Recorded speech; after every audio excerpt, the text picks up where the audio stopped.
ನಮ್ಮ ಬದುಕಿನಲ್ಲಿ ತಾಳ್ಮೆ ಇದ್ದರೆ ಸಮಯ ಕೂಡ ಸಹಾಯ ಮಾಡುತ್ತೆ. ತಾಳ್ಮೆ ಇಲ್ಲದಿದ್ದರೆ ಸಮಯವೂ ಕೂಡ ಸಂಕಷ್ಟಗಳನ್ನು ಸೃಷ್ಟಿ ಮಾಡಿಬಿಡುತ್ತೆ. ಆದರೆ ಜೀವನದಲ್ಲಿ ತಾಳ್ಮೆ ಎಂಬುದು ಬಹಳ ಮುಖ್ಯ. ಆದರೆ ತಾಳ್ಮೆ ಕೆಲವೊಮ್ಮೆ ಕಹಿ ಅನಿಸಬಹುದು, ಆದರೆ ಅದರ ಫಲ ಯಾವತ್ತೂ ಕೂಡ ಸಿಹಿಯಾಗಿಯೇ ಇರುತ್ತದೆ. ಮನುಷ್ಯ ತಾಳ್ಮೆಯನ್ನು ಕಳೆದುಕೊಂಡಾಗ ಯಾವುದನ್ನೂ ಕೂಡ ಪಡೆಯಲು ಸಾಧ್ಯವಾಗುವುದಿಲ್ಲ.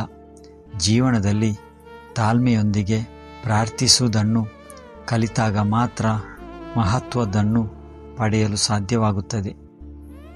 ಆದರೆ ಒಂದು ಪರಿಸ್ಥಿತಿಯನ್ನು ಅರ್ಥ ಮಾಡಿಕೊಳ್ಳುವ ಮೂಲಕ ಮತ್ತು ನಮ್ಮ ಸಾಮರ್ಥ್ಯಗಳನ್ನು ನಂಬುವ ಮೂಲಕ ನಾವು ತಾಳ್ಮೆಯಿಂದಿರಬಹುದು. ಆದರೆ ಸಂತೋಷದ ಜೀವನವೂ ಕೂಡ ಕತ್ತಲೆ ಇಲ್ಲದೆ ಇರಲು ಸಾಧ್ಯವಿಲ್ಲ. ಮತ್ತು ಸಂತೋಷ ಎಂಬ ಪದವು ದುಃಖದಿಂದ ಸಮತೋಲನಗೊಳ್ಳದಿದ್ದರೆ ಅದರ ಅರ್ಥವನ್ನು ಕೂಡ ಕಳೆದುಕೊಳ್ಳುತ್ತದೆ. ತಾಳ್ಮೆ ಮತ್ತು ಸಮಚಿತ್ತತೆಯೊಂದಿಗೆ ವಿಷಯಗಳನ್ನು ಅವು ಬಂದಂತೆ ತೆಗೆದುಕೊಳ್ಳುವುದು ಉತ್ತಮ. ನಮ್ಮ ಜೀವನದಲ್ಲಿ ತಾಳ್ಮೆ ಇಲ್ಲದೆ ನಾವು ಎಂದಿಗೂ ಕೂಡ ಮುಂದುವರಿಯಲು ಸಾಧ್ಯವಿಲ್ಲ. ತಾಳ್ಮೆಯು ಪರಿಶ್ರಮಕ್ಕೆ ಕೇಂದ್ರವಾಗಿದೆ. ನಮ್ಮ ಜೀವನದಲ್ಲಿ ನಾವು ಅನೇಕ ಸನ್ನಿವೇಶಗಳನ್ನು ಎದುರಿಸುತ್ತೇವೆ ಮತ್ತು ಪ್ರತಿಯೊಂದು ಸನ್ನಿವೇಶವೂ ವಿಶಿಷ್ಟವಾಗಿದೆ.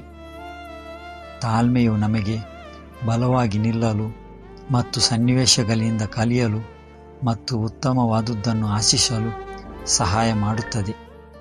ಆದರೆ ಸುತ್ತಲೂ ಇಷ್ಟೊಂದು ಗೊಂದಲವಿರುವಾಗ ತಾಳ್ಮೆಯಿಂದಿರಲು ಹೇಗೆ ಸಾಧ್ಯ?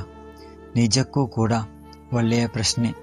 ತಾಳ್ಮೆ ಎಂದರೆ ಆಂತರಿಕ ಶಕ್ತಿ ಮತ್ತು ಬುದ್ಧಿವಂತಿಕೆಯೊಂದಿಗೆ ವರ್ತಿಸುವುದು.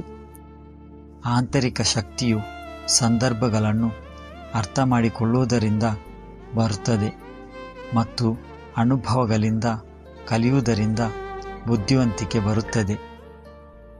ಒಬ್ಬರು ತಮ್ಮ ಆಂತರಿಕ ಶಕ್ತಿ ಮತ್ತು ಬುದ್ಧಿವಂತಿಕೆಯನ್ನು ನಂಬುತ್ತಲೇ ಇದ್ದಾಗ ಮಾತ್ರ ತಾಳ್ಮೆ ಸಾಧ್ಯ.